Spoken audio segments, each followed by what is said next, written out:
teman-teman, saya akan membahas di sini tentang hubungan antara meningkatnya jumlah penduduk dengan pembangunan.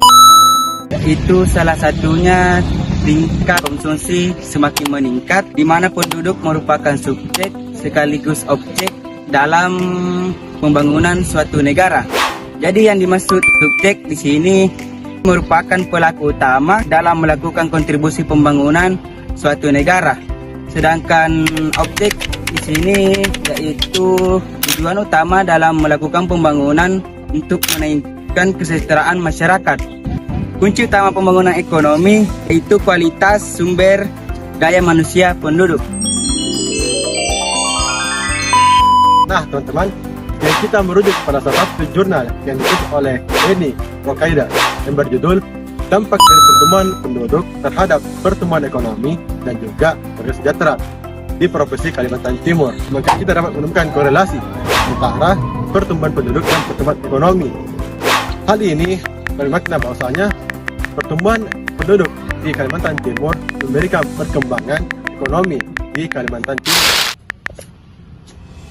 Namun, teman, ironinya bahwasannya jumlah penduduk menjadi penyebab kemundurannya pembangunan di suatu negara, di mana jumlah penduduk dianggap harus ditekan karena ada asumsi yang menyatakan bahwasannya sumber daya alam tidak akan cukup dengan populasi manusia di negara tersebut. Teori ini dikemukakan oleh Malthus.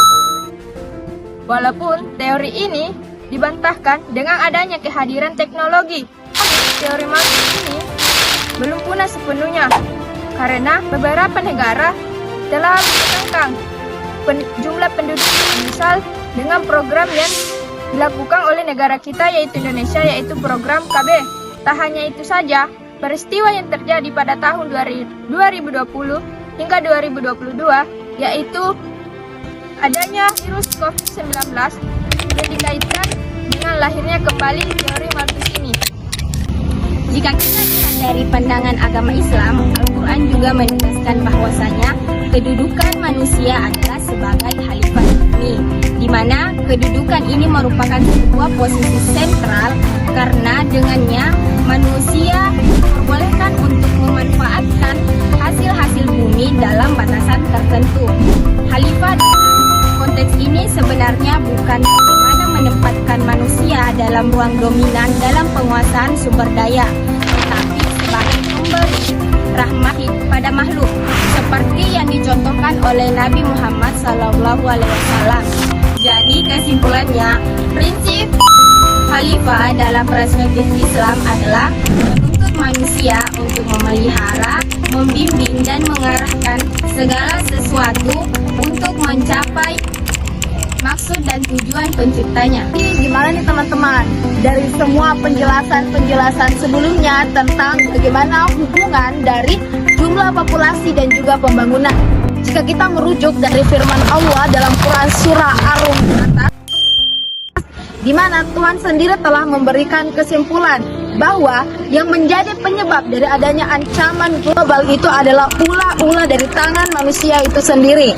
Pengerukan sumber daya yang tidak ada batasnya untuk pembangunan merupakan salah satu bentuk kecil dari ulah-ulah tangan manusia. Jadi, penekanan terhadap jumlah populasi manusia dengan alibi untuk memajukan dan meningkatkan pembangunan bukanlah suatu solusi.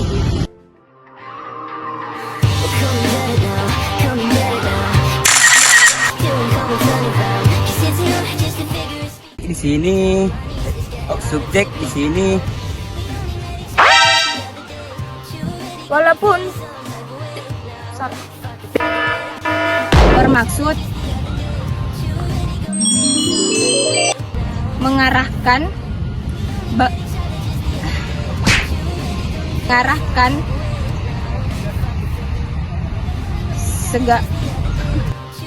Got me feeling some type of way now. If I could figure it out.